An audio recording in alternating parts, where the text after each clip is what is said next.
Abudu ẹ káàbọ̀ sáàrin wa o Mr. Abudu ẹ kúrò ní sà gbogbo lẹ́kí ẹ ṣeun bàbá mi àti akínyìn lẹ́ẹ̀kan sí pé káàbọ̀ ẹ jọ̀ọ́ ṣé bí ẹ fẹ́ bá wa dá sẹ́tò ní sà. Mi fẹ́ bẹ̀rẹ̀ ẹ̀sìn tí à ń sìn bíbá yìí ni. ok ẹ fẹ́ bẹ̀rẹ̀ ẹ̀sìn tí à ń sìn ìbéèrè tó dáa náà ni ẹ ṣeun bàbá mi nígbà sà ìgbà tí ìbéèrè mi jẹ́ kí n lè dáhùn ìbéèrè yín sódà á lè padà sí inú kúrá á lè ṣe ní kíákíá ẹ jọ̀ọ́ sà ìgbà tí wọ́n bí yín ẹ̀sìn wo ni wọ́n kọ sí yín lọ́wọ́ èwo náà kọ sí yín lẹ bá nígbà tó bí yín ẹ̀sìn wo lẹ́kọ́ náà kọ sọ́wọ́ yín tẹ́ ní kẹ́ máa ṣe tẹ́ bá délé ayé. Yorùbá yẹn ò yé mi dáadáa wà tí mo gbé tẹ̀lé. ìgbà tí ẹnu náà máa yẹ yín sí bàbá mi ṣé dádì ní iṣẹ́ ti bímọ sà. Yes. ok ìgbà tẹ́ bí àwọn ọmọ yín tẹ́ gbé wọn kúrò nínú ẹ̀jẹ̀ ẹ̀sìn wo ni wọ́n kọ ìlà tẹ́ bá wo ọwọ́ ẹ máa rí pé wọ́n kọ ìlà kan sí wọn lọ́wọ́ ẹ̀sìn wo kí lórúkọ ẹ̀sìn tí wọ́n kọ sí wọn lọ́wọ́ nínú bẹ̀ àbí ẹ̀sìn wo ni wọ́n kọ sí wọn lọ́wọ́ pé ilé ayé tó ń lọ yóò Islam àbí Christian ẹ̀sìn wo lẹ bá lọ́wọ́ ọmọ yín tán kọ sí lọ́wọ́. Ṣé Yorùbá náà fi kọ́ ni àbí èdè náà fi kọ́? èdè ní èdè tó bá wù kó tiẹ̀ fi kọ́ ẹ̀sìn wo lẹ bá tán kọ sí ara ọmọ yín tán kọ sọ́wọ́ ẹ̀ nígbà tẹ́ bí. Mi rí mo fẹ́ tẹ́lá jọ̀rọ̀ sáà náà ni pé wá ní pé ṣé Yorùbá náà fi kọ́ ni àbí èdè náà fi ẹni kọ́? bàbá mi ẹni èdè tó bá wù kó fi kọ́ ìyẹn kọ́ ló matter what matters ni pé ṣé ń gbà tẹ́ bí ọmọ yín ṣe bá ẹ̀sìn lọ́wọ́ ẹ̀ Sẹ́rí ìmọ̀ olópin ẹ̀yin lè mọ̀ ìmọ̀ olópin ẹ̀yin lè mọ̀ ẹ̀jẹ̀ mi lọ mo ń béèrè pé irú èdè wo náà fi kọ́ ṣé Yorùbá náà fi kọ́ ni. bí èdè kọ́ ni mi ò ní trust nínú èdè èmi ń bi yín sìn ìgbà tẹ́ bí bébì yín tẹ́ ẹ gbé kúrò nínú ẹ̀jẹ̀ ẹ̀sìn wo lẹ bá lọ́wọ́ ẹ̀sìn wo ni Allah kọ sí lọ́wọ́ pé tó bá ti dé ilé ayé ẹ̀sìn báyìí ni kò ṣe ẹ̀sìn wo lẹ bá lọ́wọ́ ọmọ yín tán kọ sí lára. Allah ò kí ń lo báyìí o. ok mo ti gbọ́ yín àfà kò sí wàhálà ẹ ṣeun níbí báyìí àwa ò lẹ́sìn ọmọlúwàbí èèyàn kí n rí yín kí n ṣe dáadáa sí yín ẹ bá jẹ́ mùsùlùmí ẹ bá jẹ́ christian ìbá jáwa ẹlẹ́bọ ni gbogbo ènìyàn kí n rí ènìyàn bí ènìyàn kí n ṣe dáadáa sí yín òun ni ẹ̀sìn tá a gbé dání níbí báyìí ìjọ́mọ ènìyàn òun la gbé dání àlẹ́sìn so ẹ bèrè question mi ẹ ṣeun. ok ẹ lẹ́sìn. bẹ́ẹ̀ ni sà. ok ṣé mo lè béèrè kan sí. ẹ bèrè question mi. àwa la máa béèrè àwa la máa béèrè ibà yìí. ẹ má béèrè níṣu ẹ má béèrè èmi náà lẹ́tọ̀ọ́ àti béèrè tí ò bá yé mi. kí wọ́n bíbà yóò dàbí àlàyé fún yín dáadáa. àfọ́ kí wọ́n wọ́n bíbà tó béèrè lọ́wọ́ wọn sà. that mean pé ẹ̀yin náà mọ̀ pé ẹ fẹ́ máa ṣe àwọn ìlú jọ̀nà ní náà because báwo la yẹ fẹ́ máa ṣe tí a bá fẹ́ fa ọ̀rọ̀ ẹ ń ṣe àwọn náà ní náà. ẹni sùúrù sẹ́yìn lẹ gbé program sílẹ̀ ní tẹ̀ sọ pé wọ́n ń ṣì wọ́n lọ́nà sẹ́yìn lẹ dá program sílẹ̀ yín lẹ ṣí pé. ẹ má mú tù méjì kí n sọ̀rọ̀. ìgbà tí mo sọ̀rọ̀ tẹ́ ẹ̀ ń sọ̀rọ̀ lórí mi náà à ń sọ fún ikọ̀ wà la máa ń béèrè ń bí báyìí ara béèrè tá à ń béèrè ní àdúgbò tó wà lójú kìíní ẹ bá wa tú ẹ bá wa kà kẹ́ ẹ bá wa tú ní èdè Yorùbá ẹ ṣe. ẹ béèrè gbogbo tẹ́ ń post tẹ́ ń tákù àwọn tí ò yẹ kẹ́ máa tákù ò yẹ kó lọ bẹ́ẹ̀ náà tí wọ́n fẹ́ ṣèṣin ti yín ẹ ṣe anybody disturb yín ẹ ní láti máa dárúkọ àwọn èèyàn láti máa pè pé kẹ́ni ẹ pẹ́ ní báyìí kò lẹ́tọ̀ọ́ náà. ṣé kò kẹ́kẹ́ tí sápò ṣá kò sẹ́nibọ̀dì tó ń tákù èèyàn náà a ní àdìsí tó wà ń bẹ bá wa kàkẹ́ tó béèrè lọ́wọ́ ẹ máa gbọ́ ẹ ti béèrè ẹyọ àmọ́ pé ní mọ́ṣáláṣí ẹ̀ kì í jẹ́ kóbìnrin sọ̀rọ̀ ẹ má mú tù mí. a ti dá yín lóhùn ẹ̀ kì í gbọ́ràn ẹ ti béèrè ẹyọ kan ẹ̀ka kíní tó wà lójú kíní yìí kẹ́ bá ti tútọ́ kẹ́ wá béèrè kejì ẹ ṣe sà. mi ní láti bá yín ká anything bẹ́ẹ̀ ṣe wà because ẹ mọ nǹkan tẹ́ ń kà so ẹ kàn ń ṣe nǹkan tó wù yín ni and then ẹ ní láti dárúkọ èèyàn. so mi lè ní. ẹ máa jẹ́ kí aláǹgbá ẹ kò ní ọpọlọ aláàtì full of shit.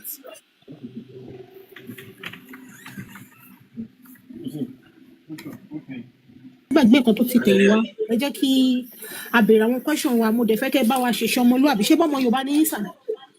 ọmọ Yorùbá ni mí bẹ́ẹ̀ ni. bàbá mi ẹjọ ṣe mọ̀ pé àwọn ọmọ Yorùbá àwa la máa ń pè ní ọmọlúwàbí tó kún fún ìwà tó ẹ jẹ́ kí time tẹ́ fẹ́ lò pẹ̀lú wa kò sí àwọn ò ní bu yín àní bá yín jà mọ́ tá bá ti bí yín question tẹ́ ẹ bá mọ̀ ẹni pé ẹ mọ̀ ẹ má máa gbé wa kiri so ẹjọ bàbá mi mo fẹ́ béèrè lọ́wọ́ yín ṣé ẹ̀sìn Islam ṣé kóòtù ni. no. kí ló dé tí aláwa fi sọ wípé tí èèyàn bá ti ṣe ẹ̀sìn yẹn tó bá wá lóhùn ò ṣe mọ́ wípé kán lọ pa. nínú bílẹ̀ tí rí bẹ́ẹ̀. mo rí nínú àlùkùránì mo dẹ̀ rí nínú hadith wípé téèyàn bá ti fẹ̀sìn Islam lẹ̀ mo ti lọ sílùú àwọn tó ti lo ṣẹ̀ríà tó bá ti fẹ̀sìn Islam lẹ̀ nínú àwọn tó bá jẹ́bi tó jẹ́ pé ṣẹ̀ríà ti fìdí múlẹ̀ wọ́n ti lo ṣẹ̀ríà tó bá ti fẹ̀sìn Islam lẹ̀ wọ́n máa lọ pa ẹni àwọn bíi Iran Iraq Yemen gbogbo wọ̀nyí tó wọ́n wá wò wípé àwọn ẹgbẹ́ ẹyẹ àyè ni tó bá sọ wípé wọ́n fi ẹgbẹ́ lẹ̀ pé wọ́n ṣe mú pa débí ẹ̀sìn tó wù mí mo wọ̀ mí ìdẹ̀ ṣe mọ́ kò wá ní ká mú pípadà ní sóhun ni mo ṣe fẹ́ béèrè lọ́wọ́ yín kí ló dé tá Allah fi sọ pé tó bá fi ẹ̀sìn Islam lẹ̀ wípé kán lọ pa wọ́n sà. and kí ló dé tí Allah ok ẹgbọ́n sókè. Allah ò sọ bẹ́ẹ̀ èròǹgbà tí nìyẹn because tẹ́bá kí n sọ̀rọ̀ mi báyìí kí ni mí ni ẹ̀bọ ẹ ṣàlàyé ẹ̀ fún mi. bàbá mi èmi ni mo béèrè question lọ́wọ́ yín sà. mo ti dá yín lóhùn tẹ́ bá ti délé Yorùbá ni mí bọ èmi ò mọ mí ní ẹ̀bọ yẹn so pẹ́kẹ́ ṣàlàyé fún wa ká gbọ́. ẹ béèrè nínú ilé náà tẹ́ bá ti délé yín ẹ béèrè lọ́wọ́ mọ́mí àti dáàdì wọ́n ṣàlàyé ìtumọ̀ ẹ̀bọ fún yín ìyẹn gbàgbé àwa náà mùsùlùmí ni wá tẹ́lẹ̀ so tẹ́ bá ti délé ẹ lọ béèrè lọ́wọ́ mọ́mí àti dáàdì. ẹ ṣe mùsùlùmí. bàbá mi ẹ dá mi lóhùn question ní ṣé kóòtù ní Islam kí ni ṣé kóòtù ní Islam kí ló dé tó ní tó bá ti fẹ̀ sílẹ̀ kọ́ pa wọ́n. Islam kì í ṣe kóòtù Islam ẹ̀sìn àláfíà sí ni. so kóòtù tẹ́ ẹ sọ ẹ̀ bí tẹ́ bá ti rí inú Islam ni ẹ gbé jáde. bàbá mi ẹ dáhùn question mi mo ní pé kí ló dé tí Allah sọ wípé tí ẹni tó bá ń ṣe Islam tẹ́lẹ̀ tó bá wá sọ pé bí ìṣe mọ́ òun pé wà náà fi ròyìn àná bí pé gbogbo nǹkan táwọn òbí bá ṣe láyé yìí anybody àwa mùsùlùmí a lè ṣe nítorí òun ní aláàánú fún gbogbo àgbáyé so mo wá rí i pé ó fẹ́ Àìṣà ní ọmọ ọdún 6 ó dẹ̀ bá sùn ní ọmọ ọdún 9 ṣé ẹ̀yin gẹ́gẹ́ bí àfà ṣé ẹ̀yin lè fi ọmọ ọdún 9 kẹ́ẹ̀dẹ̀ bá sùn kẹ́ẹ̀dẹ̀ fọmọ lọ́mọ ọdún 6 kẹ́ẹ̀dẹ̀ bá sùn lọ́mọ ọdún 9.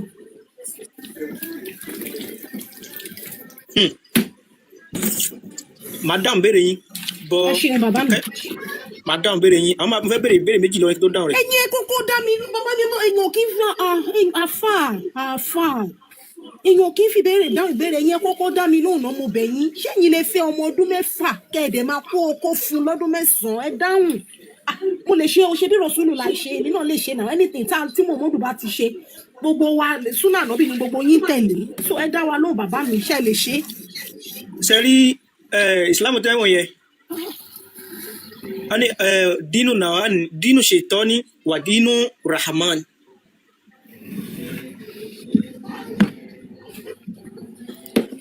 ṣe rí ṣètọ́ni lẹ́ni tó nímọ̀ jù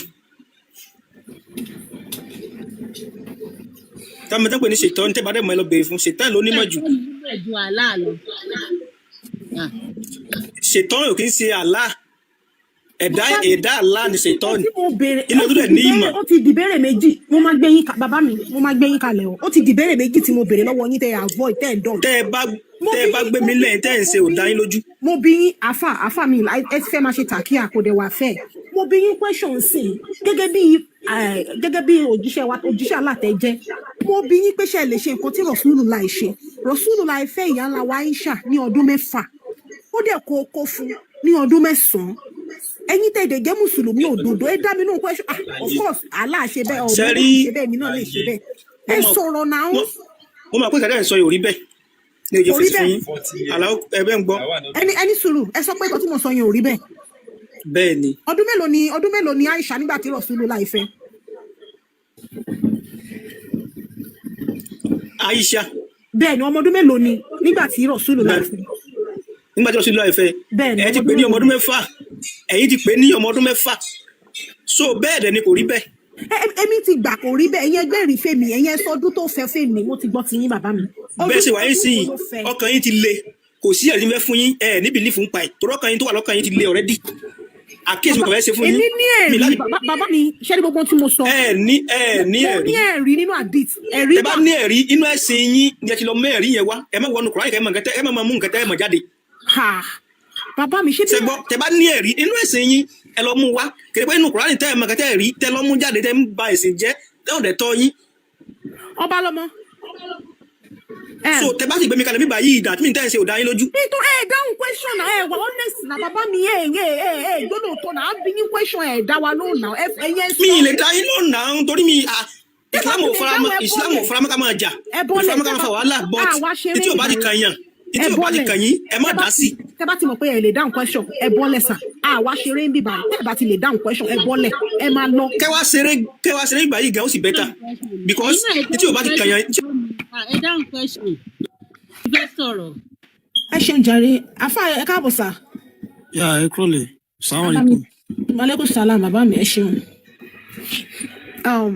ẹ jọ ẹ ní sùúrù torí Ọlọ́run èmi máa bọ́lẹ̀ nísìnyí i'm not here rárá to. o tẹ́ bá lè engage wa rárá kò sí kókó pé wá bíbá ẹ máa sọ̀rọ̀ ẹ fẹ́ sọ̀rọ̀ kẹ́ bọ́lẹ̀ kẹ́ má gbé sí irọ́. ẹ calm down ẹ calm down. àníkẹ́ chill ẹ̀yin ní kẹ́ ṣe sùúrù ẹ lè dọ̀rọ̀ lẹ̀ ń bíbá yẹn kẹ́ ẹ kàn sá lọ bẹ́ẹ̀ yẹn no. èmi ò dọ̀rọ̀ lẹ̀ I am not here to dọ̀rọ̀ lẹ̀. tá bá bí tẹ́ bá sọ̀rọ̀ tán tá bá béèrè question lọ́wọ́ yín ṣe máa dá wa lóhùn kẹ́ tó lọ that's the question ṣe agree. máa dá yín lò. ọ̀rà ẹ sọ̀rọ̀ yín.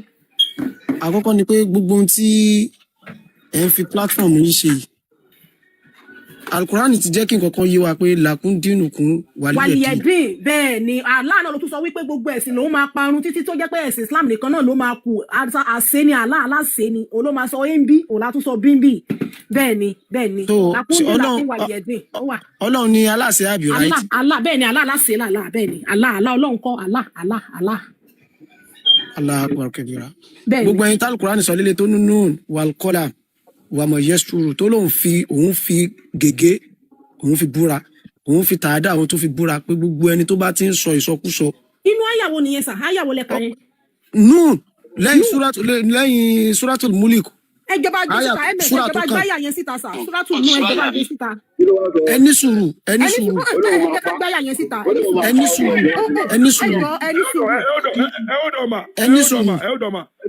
Ẹ jẹ́ kó gbé àyà yẹn síta kókó sáré ẹ jẹ́ kó gbé àyà yẹn síta kájọ kan ẹ bá wa gbé síta. Ẹ̀yin sọ pé aláṣẹ làlá.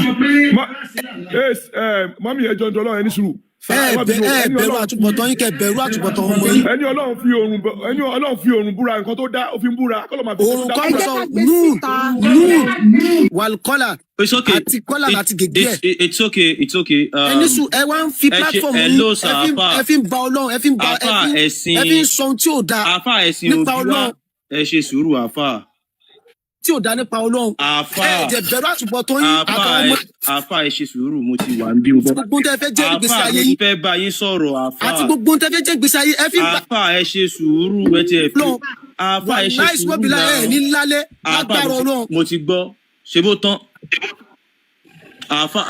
Àfà yẹn dà. Àfà tẹ bá wà ń bẹ̀ ẹ try kẹ calm down. Mo ti ní mo fẹ́ bá yín sọ̀rọ̀ àfà ẹ̀sìn òbí wa tẹ bá wà ń bẹ̀ ẹ bá wa gbé wọn sókè padà ìjọ tẹ bá wà ń bẹ̀. So àfà mo fẹ́ bá wọn sọ̀rọ̀ then ancestor ẹ dúró náà kí ló ń ṣe yín àfà ẹ dúró náà àfà ṣe ń ṣe báyìí náà mo ṣáà ti ń fẹ́ sọ bá yín sọ̀rọ̀. ẹ jẹ́ kó ṣépè wọn ẹ má mú tiwọn ẹ jẹ́ kó ṣépè wọn ẹ fi wọn lọ lágbára.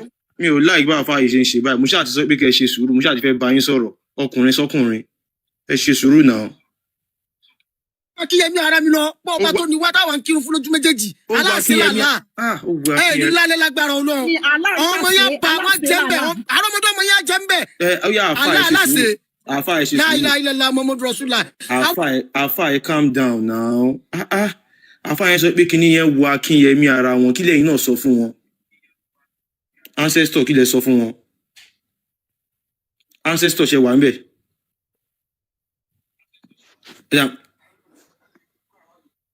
A ní kí lẹ sọ fún wọn sẹ wọn sọ pé wo Akínyẹmí ara àwọn kí lẹ sọ fún wọn. wọ́n sọ pé Allah ń ṣe àṣẹ wọ́n sọ pé ẹgbẹ́ ọkọ̀ tó sọ wọ́n sọ wípé nínú Allah ọba lọmọ mo wá sọ fún wọn pé lóòótọ́ ní làkúndé làkún wàlìyẹ̀dín wà mo ní ṣe bá Allah tó sọ wípé kò ní sí ẹ̀sìn kan tó máa gbà àyàfi ẹ̀sìn Islam wọ́n sọ pé Allah ń ṣàṣẹ.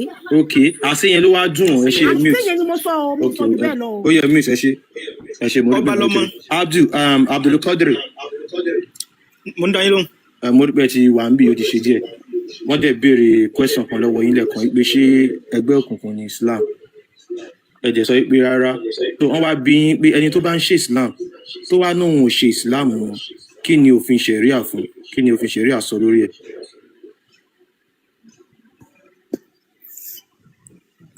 ṣe rí ìbéèrè tẹ́ bẹ̀rẹ̀ ó dáa pé ọgbọ́n ọmọdé dá yín lóhùn. but àtẹ̀kan ẹ̀ sọ̀rọ̀ so kí n tó lè dáhùn béèrè yín mo fẹ́ béèrè one question lọ́wọ́ yín ok tẹ́ bá ti dá mi lóhùn kò sí wàhálà. mo ń Kí gbọ́ ló yín. fà á tí ọmọ lọ́ba tá ò lè sí ojú wọn? kí lẹ fẹ́ fi ojú ọba lọ́mọ ṣe Ẹ̀sìn tẹ́ fẹ́ fẹ́ ẹ̀sìn ọba wo lọ́mọ ló ni. ní sùúrù ẹ̀sìn wo ló ní ká borí ẹ̀sìn wo ló dírẹ́sì báyìí dírẹ́sì yìí irọ́ o, àṣà alárúbáwá ni nà ó ṣe kò í get ṣe àṣà. ẹ ṣe sùúrù ọ̀dọ̀ yín ẹ kò but ẹ kí n farabalẹ̀ ṣàlàyé fún yín ṣe rí ìmúra ọba lọ́mọ yìí àṣà àwọn lárúbáwá ni muhammadu àwọn ọmọ lárúbáwá ló ń bá wí bẹ́ẹ̀ náà bí mo ṣe wà yìí mo lè múra kí n múra báwọn ọmọ indian ṣe máa ń múra mo lè múra kí n múra báwọn àwọn chinese ṣe máa ń múra so ìmúra tẹ́ ẹ rí gbogbo ẹ̀yà kọ̀ọ̀kan ni wọ́n ní ìlànà ìmúra náà ní àṣà àti ìṣe tọ̀dọ̀ tiwọn àṣà àti ìṣe àwọn lárúbáwá òun ni ìmúra ọba lọ́mọ yìí so bọ́n ṣe múra yìí àwọn ọmọ lárúbáwá ló múra bẹ́ẹ̀ ẹ̀yin dúdú lẹ́yìn ẹ̀yin ò ní right láti sọ pé kí ló dé tí ọba lọ́mọ ṣe ń múra báyìí àwọn ọmọ lárúbáwá nìkan ló lè sọ pé ọba lọ́mọ why are you dressing like this kí ló dé ṣe mọ̀ pé culture wa lélẹ́yìí ni because culture àwọn lárúbáwá ni àwọn ọmọ lárúbáwá náà tó bá wọ dànṣíkí àwọn náà máa wọ pé tó tún gẹ fìlà ẹ̀ báwa náà máa wọ pé ìmúra àwọn ọmọ yorùbá ni bí mo ṣe wà yín sì ti bá wọ agbádá táwọn òyìnbó bá rí mi wọ́n máa ń bá mi ya fọ́tò ni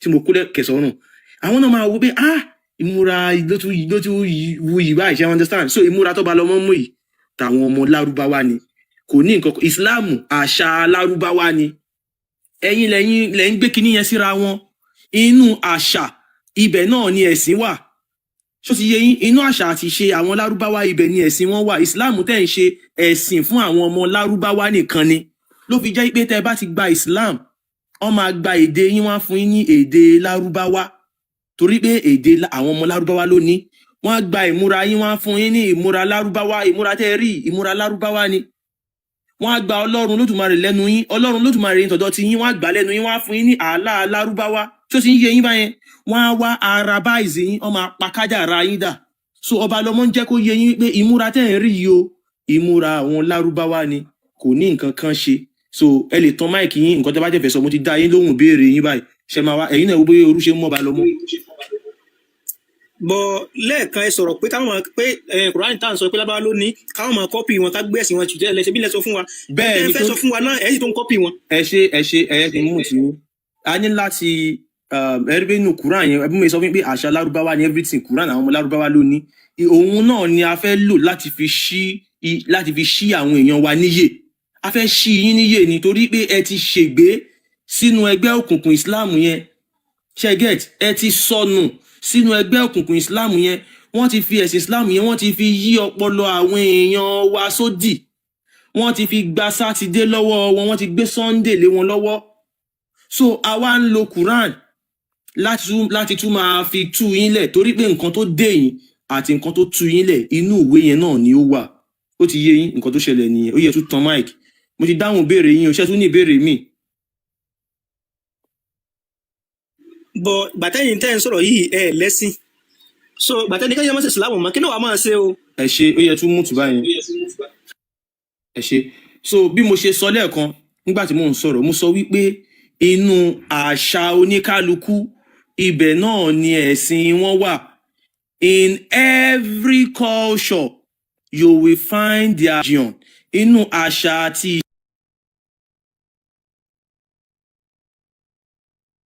ẹ̀kú ibẹ̀ ni ẹ̀sìn wọn wà ní ilẹ̀ Yorùbá àṣà àti ìṣètọ́dọ̀ ti wá nílé yín bẹ́ẹ̀ ṣe wà yìí ó ní nǹkan tí wọ́n ń ṣe nílé yín ẹ wá padà sílé yín ẹ lọ béèrè pé kí ló ń ṣe nídìílé wa o nǹkan yẹn ni ẹ máa ṣe tí ẹ ò bá tún wá ṣe Ọlọ́run Olódùmarè tó tún dá wa ìfẹ́ ni kò bínú kò sí nǹkan tó kàn án ṣó ti yé yín báyẹn so ẹ̀sìn tẹ́yìn mú wá ìyẹn Islam àṣà àwọn lárúbáwá ni so it belongs to the Arabs àwọn lárúbáwá ló ní Islam so àwa náà nítọ̀dọ̀ tiwa tó wà nínú àṣà àti ìṣe tọ̀dọ̀ tiwa so ẹ ní láti padà sílé láti lọ máa ṣe àṣà àti ìṣe tọ̀dọ̀ tiwa nǹkan tó wá ń ṣe ńlé yín lè lọ máa ṣe ó tán ẹ ò níná kankan tẹ́ fẹ́ wọ̀ ẹ jẹ́ kí n tún wá sọ kíní kan fún yín Mr. Abdul tí iná bá wà lóòótọ́ tẹ́ fẹ́ wọ̀ gbogbo mùsùlùmí ilẹ̀ Yorùbá pátápátá ló máa jóná.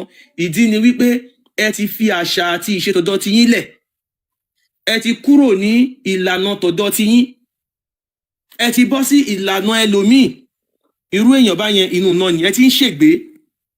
So ẹni láti àwa ń gbìyànjú láti dá yín padà sí orí ìlànà tọ̀dọ̀ ti yín kẹ́ ẹ má bàa ṣègbé. Ṣó ti yé yín? Ẹ lè tan máìkì báyìí kẹ́ wá ṣé kí n padà sí ìbéèrè tèmi báyìí.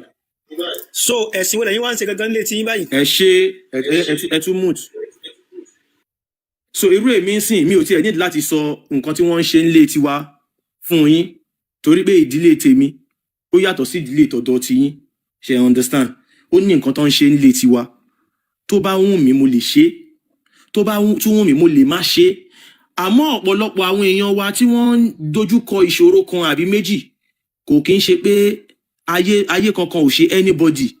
Ẹlòmíì bóyá eégún ló ń ṣe nílé wọn tí ò ṣe ló ní láti padà lọ kó lọ ṣe lọ́nà ẹ̀ máa là. Ẹlòmíì Ògún ni wọ́n ń bọ tó kọ̀yìn sí bóyá ó ní láti padà síbẹ̀ kó lọ bá wọn bọ́ kó lọ wúre ń bẹ̀ ọ̀nà àdẹ́là. So nǹkan tó bá ń ṣe ní ilé oníkálukú òun lọ́mọ èmi ò mọ nǹkan tó ń ṣe nílé yín, mi ò bí yín, so mi ò dẹ̀ ní láti sọ nǹkan tó ń ṣe nílé tiwa náà fún yín. Nǹkan tèmi kàn sọ fún yín ni wípé oníkálukú ló ní nǹkan tí wọ́n ń ṣe nílé wọn. Tó bá jẹ́ ògidì ọmọ ọkọ Yorùbá o, kí nǹkan tí mò ń sọ kó lè bá a dá yín lójú, ẹ jẹ́ kí n gbé Quran nìkan jáde fún yín kẹ́ ẹ wá kà á fún wa kẹ́ ẹ wá tú. Quran chapter 14 verse 4. Mo fẹ́. ó ní ìyá ọmọ tó bílá sàrá ìlú fàmálà umenkú wà tẹ́ tẹ́bá ẹ lọ gbé jáde so kó lè bá a bá yín tẹ́ni sọ̀rọ̀ yìí ní ẹ lọ gbé wá. Mo ti gbé wá ó ti wà lójú screen ó yẹ ká.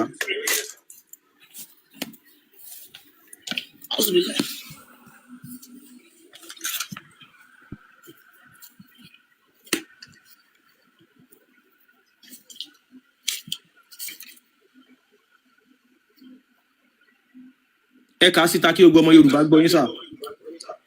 Suratu Ibrahim, Quran chapter 14 verse 4.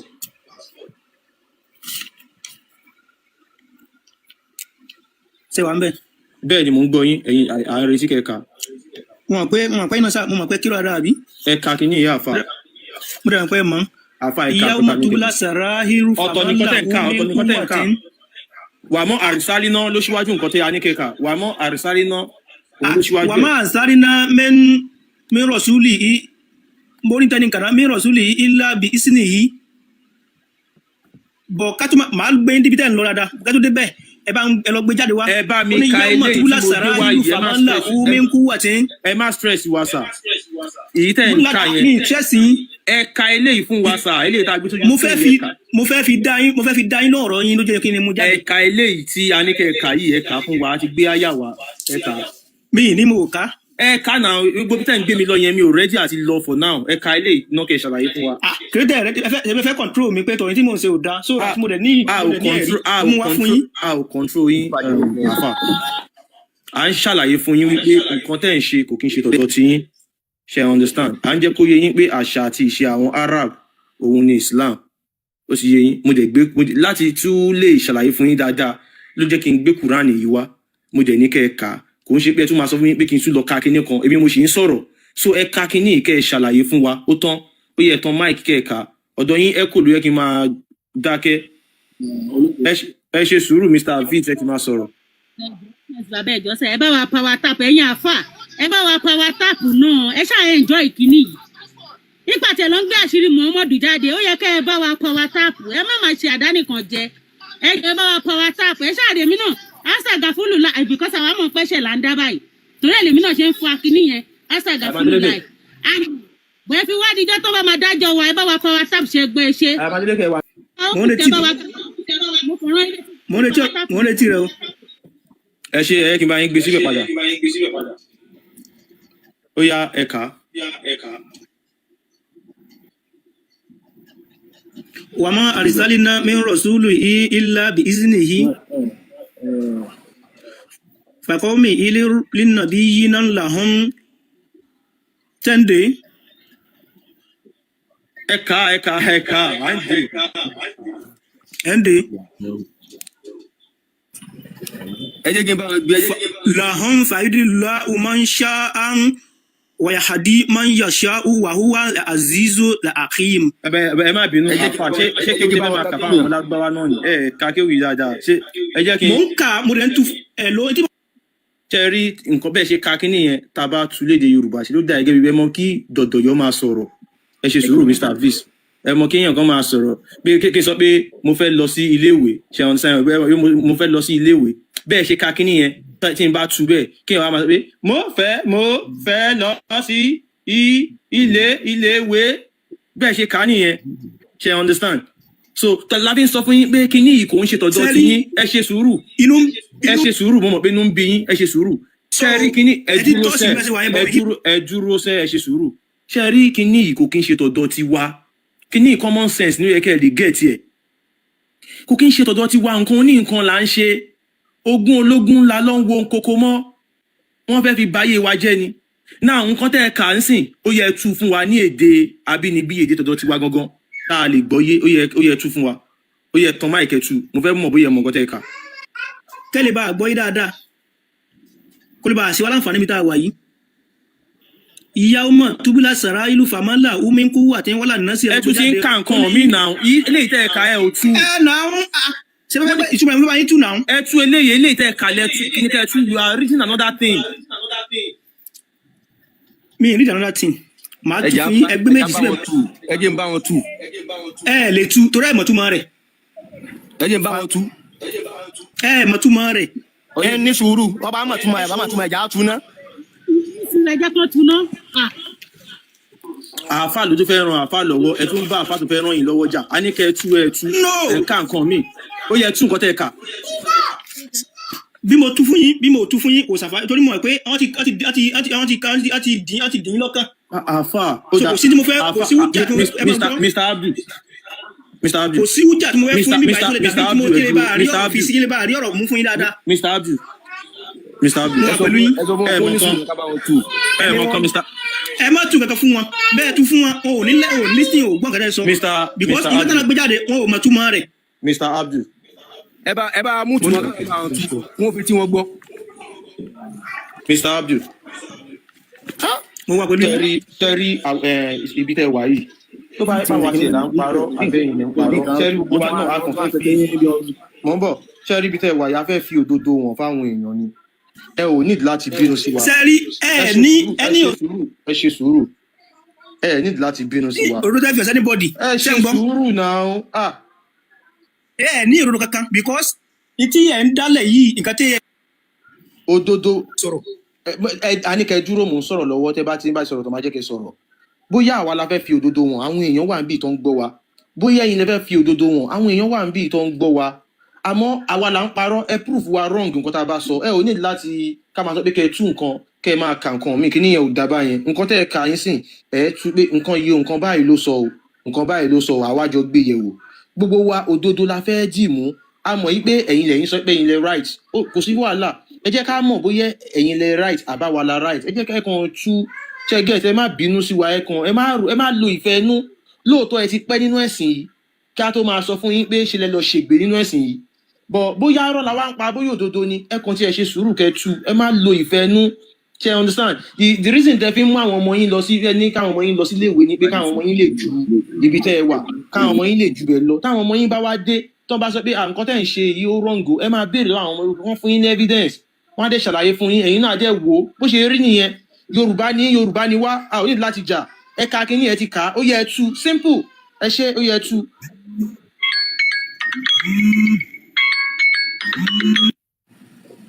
ẹ jẹ́ àràn wọn lọ́wọ́. sẹ́yìn gbọ́ mi màá tu fún yín yóò lè tẹ́yìn lọ́rùn àmọ́ ìdáhùn tí mo kọ́ fẹ́ fún yín ò tí ì sí mi báyìí jẹ́ kó fún yín dáhùn tèmi ná kí tó wá tún nǹkan tẹ́ ẹ fẹ́ ṣe gbọ́ yorùbá èrí nǹkan tí mo bá yín wà nìyẹn. ilé àfa àwọn ní kẹ́ tún nǹkan tó lédè yorùbá fún wa. ó yá Mr. Abdul fẹ́ tú àbíkẹ́ lómi bá yín tú. ẹ gbọ́ tí mo sọ màá tún tẹ́ fẹ́ ni mo bá yín tú àmọ́ ìdá. mi ò rò pé ẹ wò ṣé ká drop ẹni ni mi ò mọ reason tí àfa yìí ṣe ń ṣe báyìí. bá a kẹ́ drop wọn káwọ́ tu ná àwọn náà kò fẹ́ ti gbọ́. àbí adé ní kẹ́ tú ẹ̀ kankan ẹ ò kára dáadé ní kẹ́ tú ẹ̀ tó jọ ní. ẹ ṣe jàre Mr. Hafiz ẹ bá wọn tù.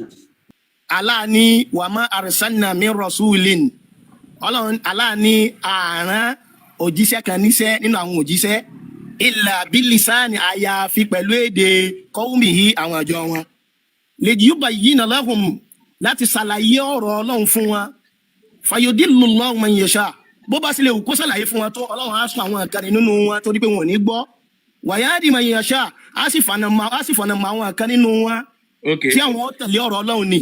ok ó yá Mr. Hafiz. ok mo like ẹ tú dáadáa Mr. Hafiz. wa huwa al-azizul hakim. ẹ tú dáadáa Mr. Hafiz. ẹjọ́ mi mẹ́tò mi ẹjọ́ mi. ẹni sọ ẹjẹ ẹja ṣàlàyé Mr. Ayinde sọ̀rọ̀ àbí ta ni Mr. Ayinde ẹjẹ ṣe sùúrù náà Mr. Hafiz ti ń sọ̀rọ̀.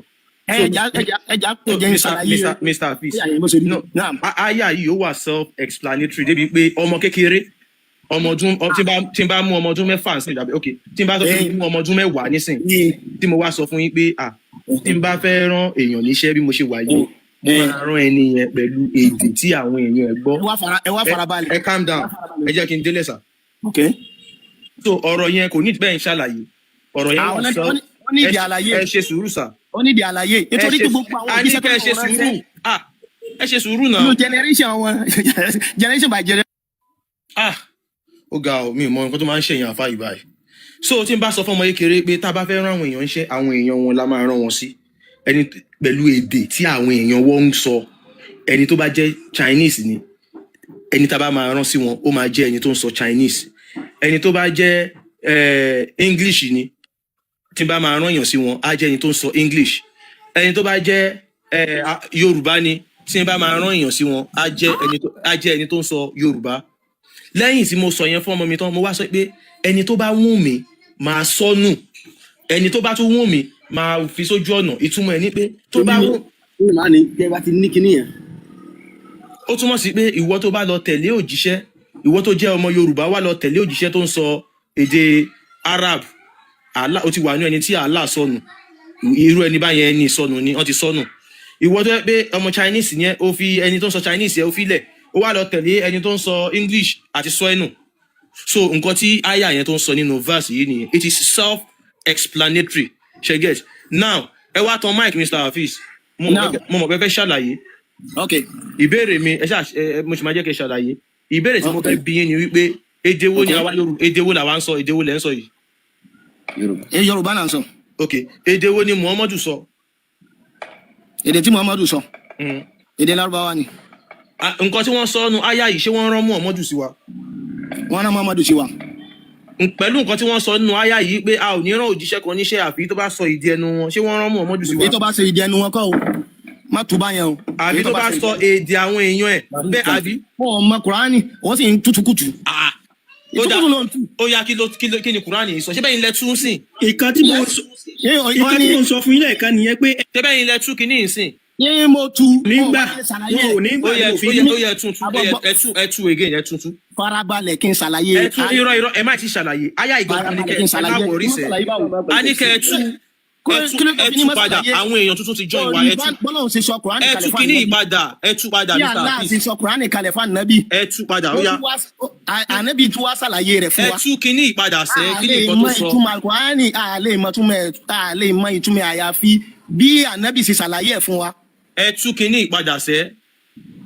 kí ni kí n tú padà. aya ìjẹ ẹ tú padà. mo ti gbọ́ bí mo ṣe tú. nǹkan tí mo fẹ́ sọ yìí tó bá yàtọ̀ sí nǹkan tẹ́ ẹ tú kẹjẹ kí n mọ̀ ẹ sọ wípé Allah sọ ń bí pé a ò ní rán òjíṣẹ́ kan níṣẹ́ àyàfi pẹ̀lú èdè àwọn ènìyàn ẹ̀ àwọn ìjọ ẹ̀ bẹ́ẹ̀ ni àbí bẹ́ẹ̀ kọ́. bẹ́ẹ̀ ni. ẹni kó lè ṣàlàyé nǹkan tá a fi rán fún wọn bẹ́ẹ̀ ni àbí bẹ́ẹ̀ kọ́. bẹ́ẹ̀ ni àbí bẹ́ẹ̀ kọ́. bẹ́ẹ̀ ni àbí bẹ́ẹ̀ kọ́ sà Mr. Hafiz. bẹ́ẹ̀ ni okay now nínú nǹkan tá a kà yín sìn èdè wo ni àwa ń sọ àwa èdè wo là ń sọ Mr. Hafiz. mo bí ẹ sọ pé Yorùbá èdè wo ni Muhammadu ń sọ èdè Lárúbáwá mo wá bí pé òkè báwo náà wá ṣe rán Muhammadu sí wa nígbà tá a láà sọ wípé a ò ní rán òjíṣẹ́ kan àyàfi pẹ̀lú èdè àwọn èèyàn ẹ̀ báwo ló ṣe rán sí wa kí ni yóò dàrú náà. láfikún ìjẹ́ Muhammadu kọjá ilẹ̀ Lárúbáwá ẹ máa fi yẹn náà kún. because mi mọ reason táwọn people ìfẹ́ máa ń manipulate yìí tọ́kàn parọ́ fáwọn èèyàn kí ni yóò dàrú náà ẹ yé deceive àwọn èèyàn náà. àwọn ta ni manipulate.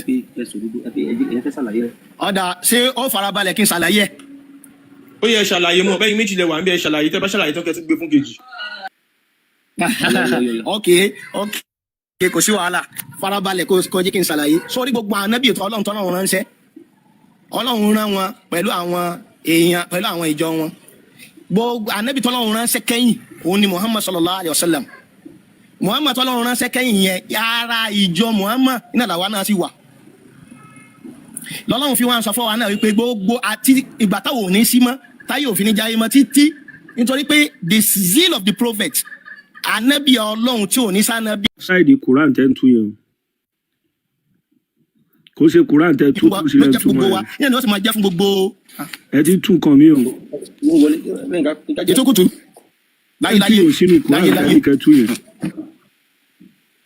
òun gágágá ni mò ń tú yẹn. òun kọ́ ẹ jọ. òun gágágá ni mò ń tú yẹn. bọ́yá ẹ̀ dáadáa fẹ́ tú ìtumọ̀ ẹ̀ rẹ̀ tó tú. òun ni àlàyé rẹ̀ ni mò ń ṣàlàyé fún ọ yẹn kó ní sùúrù kó farabalẹ̀. ọlọ́run bí lè ló kó bá wọn fáyì báyìí. tọ́ra Musa tọ́ra Isa tọ́ra sáwọn èèyàn wọn the seal of the prophet iṣẹ́ tọ́ra òun rán Muhammad òun náà lọ láti gbà tánàbí fi wáyé títí tánàbí fi tó. tú ò sínú ayé àtẹ̀ǹkà yìí wáyé tẹ́ fi ṣe báyìí. táwọn bá sí láyé mọ́ níta yóò fi ní jáyé mọ́ ẹ sọ pé iṣẹ́ tí wọ́n rán wọn. tutukutu nǹkan tẹ́ ń tún sí ò sí nínú ayé àkùrán yìí wáyé tẹ́ fi ṣe báyìí. pé àwọn àrísánná mi rọ̀ṣúlìn àárín òjíṣẹ́ kankan ní sẹ́nu àwọn òjíṣẹ́ illa bilisani qaumi àyàfi pẹ̀lú ìyẹn rẹ̀ méjèèjì tẹ́ tú yẹn wà ń bí ẹ kọ́ntínú. ayé fún wọn kó lè yé wọn nínú iṣẹ́ tọ́lọ́run fi rán wọn fayudilullahu man yasha ṣùgbọ́n bó bá sì lè wù kó rí bó bá ṣàlàyé fún wọn jù.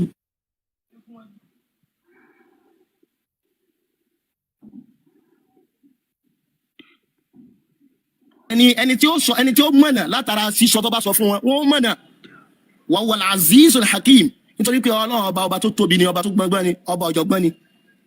sórí àyà yẹn gbogbo àlùmọ ànábì pátá nígbà tánábì wà láyé àtìgbà tí ò sánábì láyé mọ́ títí táyé òfin ní já. níbo la ti fẹ́ rí yẹn kà sínú àyà yìí náà ló wà abẹ́yìn lẹ́yìn iṣẹ́ tọ́lọ́run rán ànábì yẹn tọ́lá Muhammad yẹn yín náà lọ́rọ́ sáwọn sínú àyà yìí náà ló wà abẹ́yìn lẹ́yìn tó kàn mí. ìtumọ̀ àyà yẹn ni ìtumọ̀ àyà yẹn nìyẹn ni mo ń ṣàlàyé fún yẹn. àfa yẹri táwọn Yorùbá mọ tó wọn bá mọ ìdí Arabic dáhùn pé English bẹ́ẹ̀ sálẹ̀ ẹ mọ ohun tẹ́ ń túfá. Ọlọ́run fọ̀nà mọ́ ẹ. olùwà lè mọ mọ Arabic bí báyìí bẹ́ẹ̀ ẹ mọ́ gbàgbé pé translation wà ń sálẹ̀. Ọlọ́run fọ̀nà mọ́ ẹ. Ọlọ́run fọ̀nà mọ́ ẹ. MS ẹ continue àti customer yín dáadáa. Orí wa àti MS ẹ ti sọnù. Wa àti MS. ok o sọ̀rọ̀ tó ń tun tí o sí nínú ìwé. Tiyín ti. ẹ mọ tẹ lórí kí ìdílé. orí eléyìí ibú tó lè hàn ní bá. Olórí ibú. àmọ́ burúkú ọ̀rẹ́ wèrè. ìjà ló kàn ìjà láìsí Anthony Joshua. ṣe bẹ́ẹ̀ rojú ti wọn káwọn ẹ̀yin náà sojú káwọn rí wọn ká dáwọn mọ̀ náà. gbogbo yìí. Astagfirullah Allah. yóò táwa ń bẹ. subhanallah. ọmọ ẹrú. ọmọ kankan nípa ọkọ mú afúlásán ni. ọrùn mú mi. ọmọ kankan nípa Islam. Muhammadu tó lágbàyàwó níyàwó tó wá há wọn kí ni wọn mọ̀ àbọ̀ ń ṣí èrè. Bàbá ó dàgbà ẹni tí ti ẹ ti jóná bàbá ẹjọ ẹni sùúrù bàbá ẹni tí ti ẹ ti jóná. bàbá ṣẹrẹyìn Fúlàní mo mọ̀ para ti ń ta yín ọkà ti fó gbogbo ọgbọ́n tẹ lò tẹ fi bàtà Haúsá jẹ́ tẹ rò pé ẹ tún máa lò fáwọn àìrípa àti ka yín ibi tá a ka yín mọ́ ń ka yín lára ẹ lè rí tiwa bàjẹ́ sẹ́ẹ̀ ọmọ Fúlàní Hafiz àṣírí yín ti tú ara máa ta yín pa ni torí mo mọ̀ para yẹn ta pé àwọn olórí bọ́. àṣírí ẹ̀yàn ọmọ rẹ̀ àṣírí wàá fẹ́ bá yín bá ọ̀rọ̀ ọmọ ilé ìlú gani pàlẹ́ uziri ọmọ ọ̀daràn. àwọn ibu yìí ọpọlọ wọn kú gan wálé ọmọ àṣírí yẹn mo ti ọ̀daràn. tú o ìrọ̀lẹ́ normal evening time aago 4 òun ni túmọ̀ wàlẹ̀ àṣírí o àwọn àpọ̀dà yìí o wọ́n á máa parí fáwọn èèyàn pé ìrọ̀lẹ́ ayé fẹ́ parẹ́ irọ́ lásán wàlẹ̀ àṣírí ìrọ̀lẹ́ ni àsìkò tó rùn lọ wò. Ìlú wà lẹ́yìn mi yẹn jẹ́ ká dáwó fún kó lọ fi jẹun.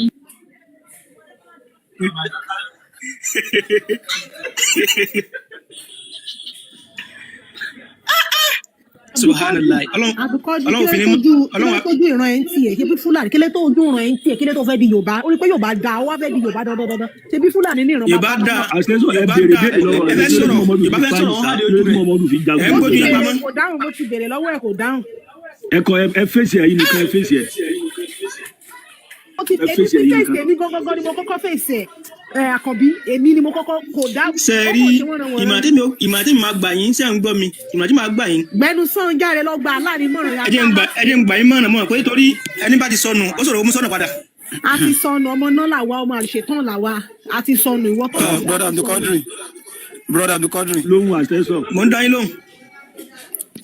brother Abdulkadir bọ́dà èmi ò lè fẹ́ bá sọ̀rọ̀ nsìn bọ́dà àbùkọ́dì ti bọ́lẹ̀ ẹ ṣe okay ancestors mo kí yín bàbá mi ẹ kú dédé àkókò yìí ẹ ṣeun àfa wa. ẹ dákun mo ní ìbéèrè tí mo fẹ́ béèrè ni. àfa jẹ́ kí èmi sáré béèrè question ìjọ tó rọ náà bàbá mi ẹjọ́ ẹ jẹ́ sáré bí yín question kan ìjọ mo bẹ̀ yín ni.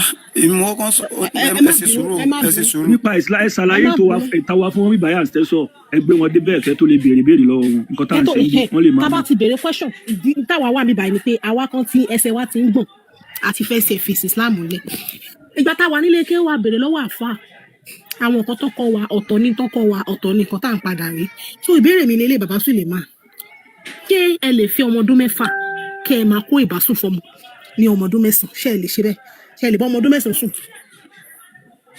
ta lẹ́yìn rí tó ti ṣe bẹ́ẹ̀. Rasulullah ni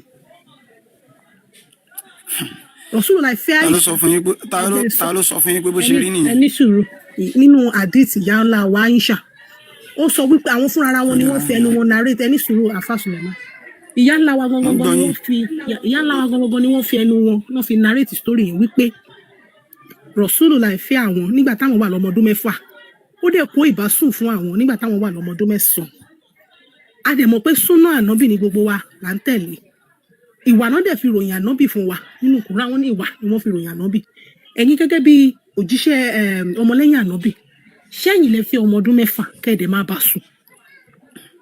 ẹ ṣe sùúrù níbi tẹ́ dé yẹn àkọ́kọ́ ṣé ẹgbẹ́ ìyá ńlá wa Aisha ní ìyá yín ṣe ìpín nígbà tẹ́ ń sọ̀rọ̀ nísìn ẹ ní ìyá ńlá wa Aisha. bẹ́ẹ̀ni mo gbà ní ìyá ńlá wa bẹ́ẹ̀ni. ẹ sì gba anabi sallallahu alaihi wasallam lójíṣẹ́. bẹ́ẹ̀ni. ṣe rí ẹjẹ nkọkọ yẹn nana ìtẹsọ yẹn ṣe ń gbọ́ ṣe rí gbogbo nǹkan láyé ń ló ní processing ṣe get ṣe ń gbọ́ mi ancestors. wọ́n ń gbọ́ yín. mo ń gbọ́ yín àfa Sulaiman. ok so gbogbo nǹkan ń ló ní processing tí Yorùbá máa ń pè ní ṣísẹ̀ntẹ̀lé. bẹ́ẹ̀ni sà. so nípa ń tẹ́ sọ yẹn tí a bá accumulate gbogbo processing yẹn tá a bá accumulate gbogbo processing tí wọ́n take so gbogbo processing yẹn ó ń lọ bí ìyá lọ Aisha ti máa wà ní nǹkan bí ọmọ ọdún 18. 18 years kó tó. àṣẹṣọ ẹ máa ṣe àtẹ̀gbèrè. ẹ ṣe sùúrù then eléyìí tẹ́yìn sọ pé rí ṣé ẹ lè gbé kẹ́ share screen kẹ́ gbé àdìsí yẹn jáde. ẹ ṣeun bàbá mi ẹ ṣeun ẹ dá mo tiẹ̀ àáfà gidi làáfà yìí bàbá mi ẹ pé ẹ jọ sà iṣẹ́ rádìí tó wà lọ́wọ́ tèmi kémi tó gbé wá èyí àkọ́kọ́ gbé àdìsí tó fi di ntẹ́yìn kọ́kọ́ sọ yẹn tó fi múlẹ̀ wípé ìyá ńlá wa Aisha wípé ọmọ 18 years ni Rasulullah fẹ́ ẹ̀yin ẹ kọ́kọ́ bá wa mú ẹ̀rí yẹn jáde kémi tó wá gbé ti tèmi síta sà àáfà Sulaiman ń bọ́lẹ̀ lọ àáfà Sulaiman. Mo rí pé ẹ lọ mu tí ẹjọ sá àfà Sulaiman ẹ bá mi gbé ẹ̀rí tó fìdí wípé ọmọ ọdún 18 ni ìyá ńlá wa Aisha nígbà tí bàbá wa Rasulullah tí wọ́n fẹ́ wọn ẹ̀yin ẹ bá wa gbé ẹ̀rí yẹn síta tẹ́ bá ti wá gbé ẹ̀rí yẹn síta èmi á wá gbé ẹ̀rí tèmi síta sí tó jẹ́ pé ẹ̀yin sọ pé 18 èmi dẹ̀ sọ pé 6 ẹ rí pé kò bára wọn mu ẹ̀yin ẹ gbé ẹ̀rí tiyín síta èmi á wá gbé ẹ̀rí tèmi tẹ̀lé. ẹ hold on kí n share screen. ẹ ṣeun ṣékì ẹ ṣeun.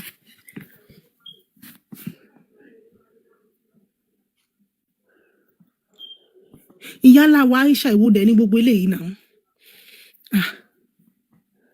gbogbo Kókólé lẹ́ẹ̀kan ṣe olówó Èkó. bàbá wa gbogbo Láìláì lẹ́kì ń sà. wàsálà.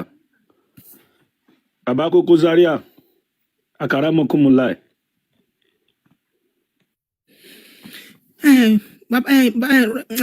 Rasulullah sheik ms bàbá wa sọ àyà kan kalẹ̀ lẹ́ẹ̀kan wọ́n ní aláàfin gègé ó fi báírò ó fi búra ẹjọ́ ẹ bá wa wá àyà yẹn kalẹ̀ ẹjọ́ sá I would like to ka àyà yẹn wọ́n ní aláàfin gègé búra.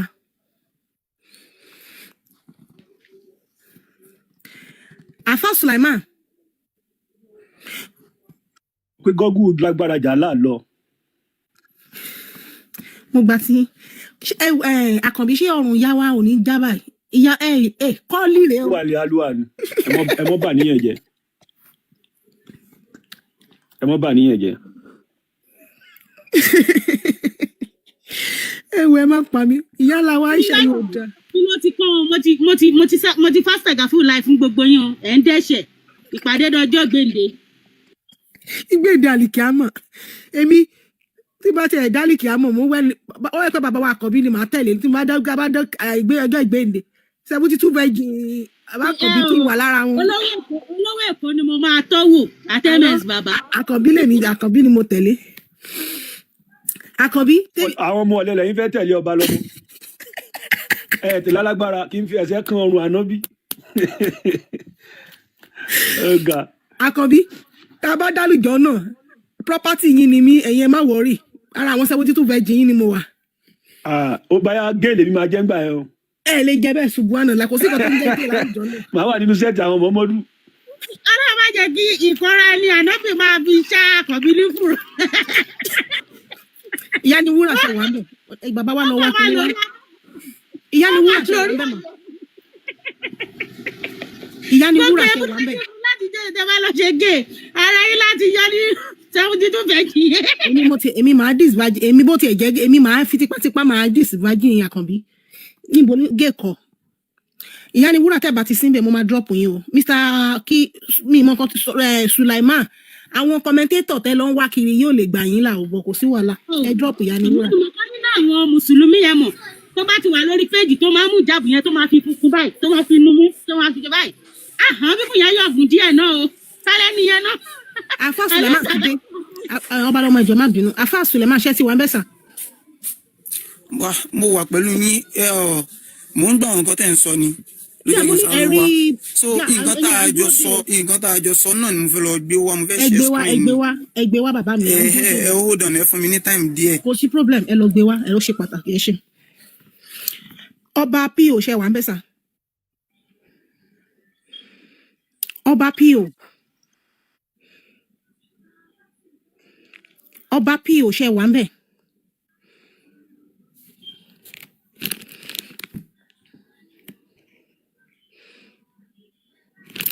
Ìtọ́kàn dùn mí ni pé ìlú tẹ wà yìí tẹ́ bá lọ kọ́ lọ́rùn wá bí lérè pé kí ló kan yín lọ́rùn wá investigate pa tó kan yín lọ́rùn kò dẹ̀ ní dùn mí kọ́ máa rí nǹkan kan tó kan yín lọ́rùn pẹ́yìn lẹ́ kanra yín lọ́rùn ìyẹn ló máa burú jù. Táwọn àbá yìí bá wà níbi ìkómọ kì í tèkì táìmù wọn láti mú gbẹ́lẹ̀ náà. Orí ọtí. Ẹ wá bẹ́ẹ̀ wá sí i ẹ wá ń pẹ̀dì. Ọ̀rẹ́ kó rí bẹ́ẹ̀ o. Gbogbo nǹkan tẹ̀ sọ ni mò ń gbọ́. Ok, hold on. Sherry, mọ̀ nǹkan tó máa ṣẹlẹ̀. Ancestors. Okay. Since your people can't endure, maybe in between her and you, so maybe you can have a private chat. Afa Sulaiman, èmi àti mi complain. Your people are complaining. No, èmi ò complain. Bàbá mi àti no, ẹ má worry. But why Takan bí ń sọ wípé kò ń bá wà níbi kò mọ̀ pé tó fi máa mú bẹ̀lẹ̀. Àwọn ló mú bẹ̀lẹ̀. Ẹ̀yin kọ́ ló wà níbi. Sherry, hold on. Ẹ ti béèrè question ti yín. Ẹ ti béèrè ancestors. Ẹ ti béèrè question ti yín. Sọ wá jẹ́ kí mi náà bẹ́ẹ̀ mi náà ṣe ń ṣe rí mo ṣe ń try láti lọ ṣe sùúrù since tí mo fẹ́ mẹ́rì tèmi wá since tí mo fẹ́ lọ mẹ́rì tèmi wá during the time tí mo fi ń ṣe research yẹn ẹ̀yin náà ẹ jẹ́ kí n sáré béèrè àwọn kan lọ́wọ́ yín tí dáhùn rẹ̀ bá wà ńlẹ̀ ẹ máa sọ mí ń gbọ́ tí mo bá sílẹ̀ ìjọ àti ṣẹ̀dá ìjọ àti ṣẹ̀dá wá ẹ̀tẹ̀ kì í ṣe bẹ́yẹn èmi lẹ́nu àkọ́kọ́ tí mo kọ́ ni mo fẹ́ béèrè question lọ́wọ́ yín kẹ́ tó lẹ ju question lẹ o. bàbá mi tẹ́ bá ti fún mi definitely tí mi ò bá ẹ máa gbọ́ tẹ́mi ò bá ti lè béèrè lọ́wọ́ ti yín tí mi bá ti lè béèrè lọ́wọ́ ti yín ẹ fún wọn ní hope. tí mi bá ti lè béèrè lọ́wọ́ tí mi bá ti lè béèrè tèmi sí definitely àbòsí lẹ́yìn ṣe bíbá nìyẹn. ẹ wá kọ́ntínú pẹ̀lú wọn ẹ ṣàlàyé fún wọn dáadáa. àkànbí ti sọ wípé ká sọ wípé kẹ́ sọ wípé tẹ́ bá ti wò pé kò tí ì sí ní evidence yẹn pé kẹ́ apologize ẹ máa padà wá lọ́jọ́ mi so ẹ lè béèrè question lọ́wọ́ mi ẹ bá wa apologize pé kọ́ má bínú pé tó bá dọ̀la mo máa padà wá wà pé tó bá jẹ́ ìrọ̀lẹ́ o máa padà wá. irú apology wo lẹni kí n ṣe yẹn. àwọn èèyàn tó ń gbọ́ yín àwọn ẹ̀ ń try láti block me definitely àbòsí lẹ̀ ń ṣe ní péjì yìí nìyẹn náà. afa ẹni sùúrù àṣàbò. eléyìí tóun náà da aṣọ borí nsìn kí la mọ kókó náà. ọ̀sán fẹ́ tójú bọ́lé ọbẹ̀ sọ̀rọ̀ ẹ̀dẹ̀rẹ̀ nù. bàbá mi. yẹn ní àdìsí tó fẹ́ mú wa àbí kúrò àbí fẹ́ mú. ṣé o lè jẹ gbogbo lé pé kó má bínú pé wò lẹ́yìn fún náà tó bá di jọ́ mi wàá mú wa kó dẹ̀ kọ́ntínú òun wẹ́ni tó daṣọ borí kiri. kìtìkìtì ayé. bàbá mi Suleiman ẹ̀yin àwọn tó ń gbọ́ yín kí ẹni sùúrù bàbá Suleiman ẹni sùúrù sà wọ́n ṣe torí ti tèmi nítorí àwọn tó ń gbọ́ yín. mo gbọ́ yín yóò bọ̀ ẹ́ ṣe sùúrù ṣé mo pé ṣé èébú lẹ máa ń bú ní péjì yín bíbá. bú yín bàbá mi ìbú yín látàárọ̀ ṣé bá rí pé gbogbo maximum respect ni mo fún mi ìbú yín. I'm not talking about you. wọ́n ìtàkàn mi ń sọ pé tójúbọlé ó fẹ́ sọ̀rọ̀ èdè tójúbọlé. ẹ fi bàbá kan bí lẹ̀ bàbá mi Suleiman ṣé bẹ́ẹ̀ mi ẹ rí pé it's part of your page. bàbá mi èmi ni mò ń bá yín sọ̀rọ̀ mi ò dẹ̀ bú yín ẹ fi bàbá kan bí lẹ̀ èmi àti yín là ń sọ̀rọ̀ mi ò kúkú bú yín kò dẹ̀ sẹ́nibọ̀dì tó pa à ń búyàn mi bá ẹ má bínú bàbá Suleiman ẹ má bínú sà ṣé ẹ máa mo fẹ́ apologize. ẹ mọ̀ nǹkan tó ṣẹlẹ̀ I don't owe anybody apology mi ò owe anybody ní apology. 853 people. Sherry, concerning your question okay Sherry nǹkan tẹ́ ẹ sọ tẹ́ni pé ṣé yẹn lè fẹ́ ọmọ ọdún mẹ́fà kó consummate pẹ̀lú ẹ̀ ní 9 years okay fine nínú àṣà tiwa ń bí kò rí bẹ́ẹ̀ ṣé ń gbọ́ nínú àṣà tiwa nílẹ̀ Yorùbá then pẹ̀lú stature tí ọmọ ọdún mẹ́fà máa wà tọmọ ọdún mẹ́sàn-án máa wà so kò lọ bẹ́ẹ̀ ní ọ̀dọ̀ tiwa ń bẹ̀ níbí báyìí but ní Saudi Arabia tẹ́ ẹ bá wò ẹ máa in short ẹ máa gbọ́ ẹ farabalẹ̀ ní Saudi Arabia kò ń ṣe Saudi Arabia nìkan tẹ́ ẹ bá wo most àwọn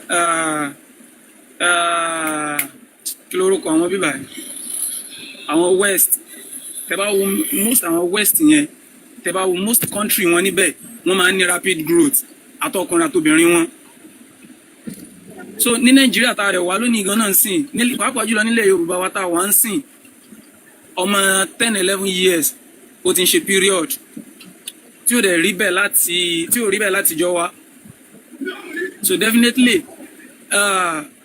puberty stage pẹ̀lú growth wa ó ní ṣe pẹ̀lú àwọn nǹkan tá à ń jẹ so hold on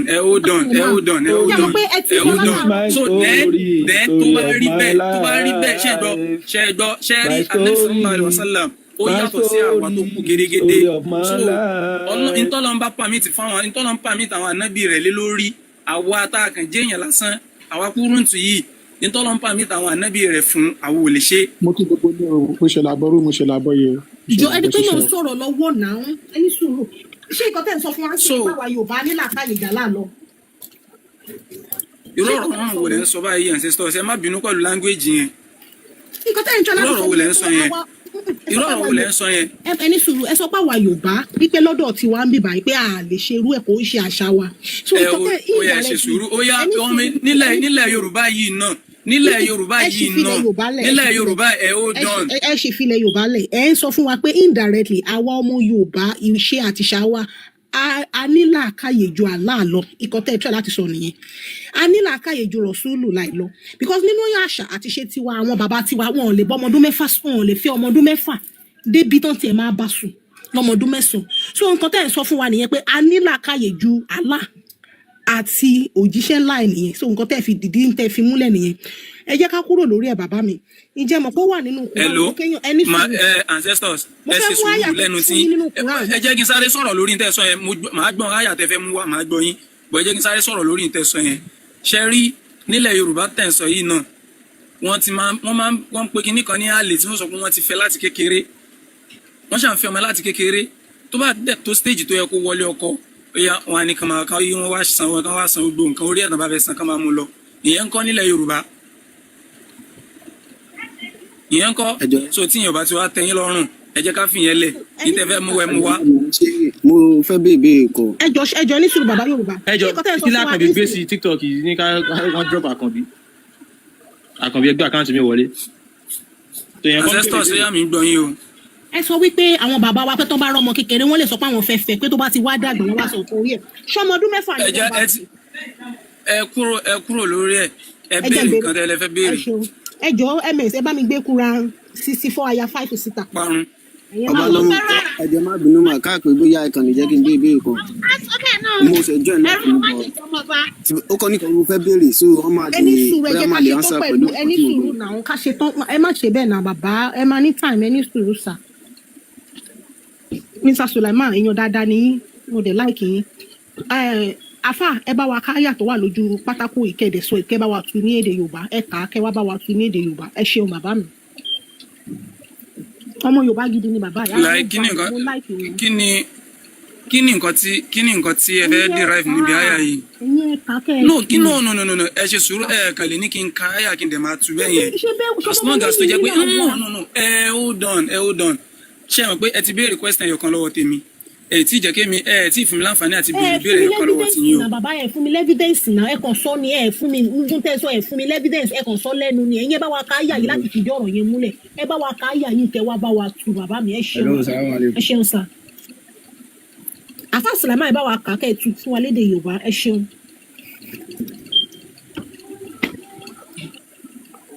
Sheikh Akéwúṣọlá ṣe sùúrù àti máa dá yín lóhùn Mr. Sulaiman ó yá. wọ́n gbọ́ yín. ẹ bá wa káyà yẹn yín là ń dúró dé sà. àkọ́kọ́ ṣé ń gbọ́ mi. bẹ́ẹ̀ ni sà ẹ̀yin ẹ bá wa káyà yẹn kẹ́ bá wa tu. ṣẹ́rí tí mo bá kà bẹ́ẹ̀ ni sà. tí mo bá tu fún yín tí mo bá kà tí mo bá tu bó ṣe wà fún yín. bẹ́ẹ̀ ni sà. kò lè ṣàǹfààní kankan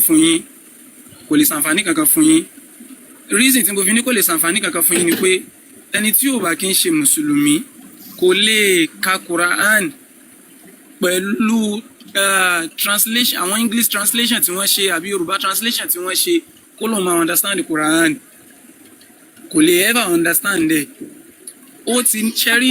afa mi like afa bí mo ṣe like yín tí mo dẹ̀ respect yín tó kù dẹ̀ yẹ kẹ́ ẹ disappoint. ẹ jẹ́ kí Sheikh gbóhùn sókè yàrá ẹni ẹ ò ready láti ka anything so Sheikh Akéwúṣọlá Sheikh Akéwúṣọlá ẹ tàn mic.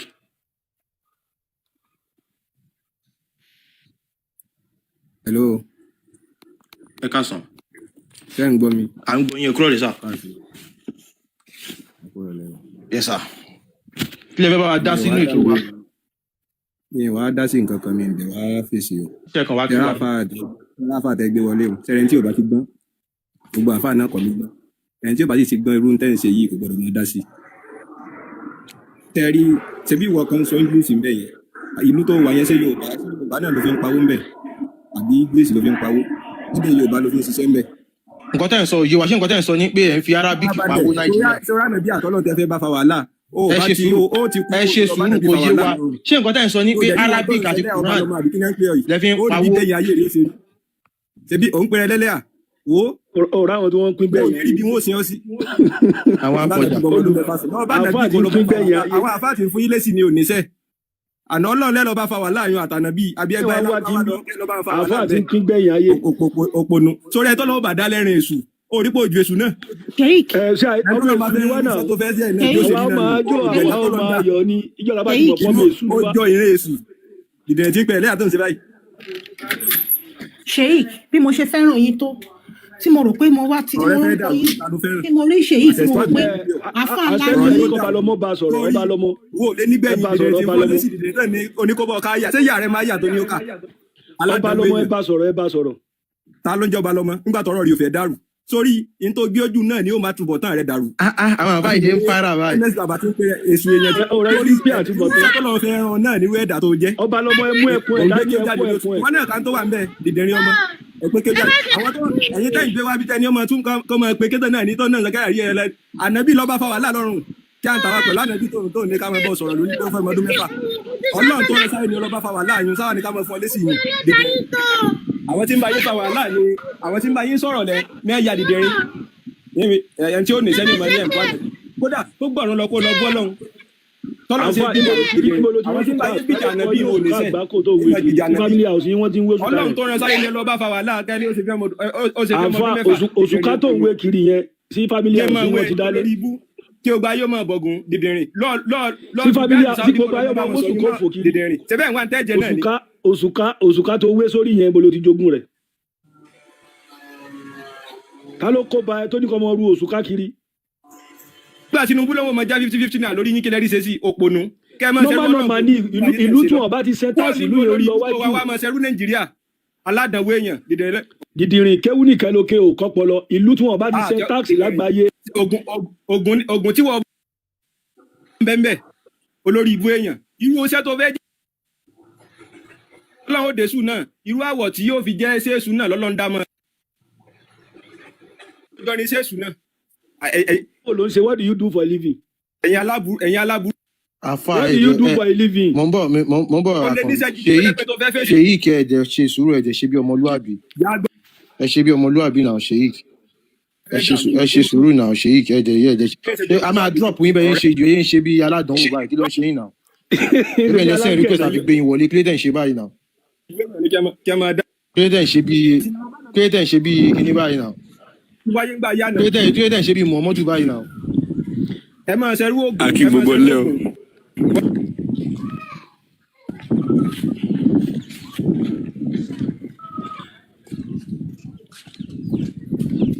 ẹ ti drop ẹ ni. kò jẹ́ ká sọ̀rọ̀ náà. nígbà tí bàbá kan ti ẹ drop ẹ kẹjá ká tẹ béèrè kankan ní ọwọ́ ẹ. kò lè jẹ́ kẹ́ ẹ sọ̀rọ̀. kò lè jí ká sọ̀rọ̀. àkí gbogbo lẹ o. ẹ ti pariwo bí wèrè. tó tẹ ní kankan tó bá ní sùúrù pé mo fẹ́ béèrè tẹ́lẹ̀ bóyá ó dẹ̀ ẹbí tá wíwó wà lẹ́wà.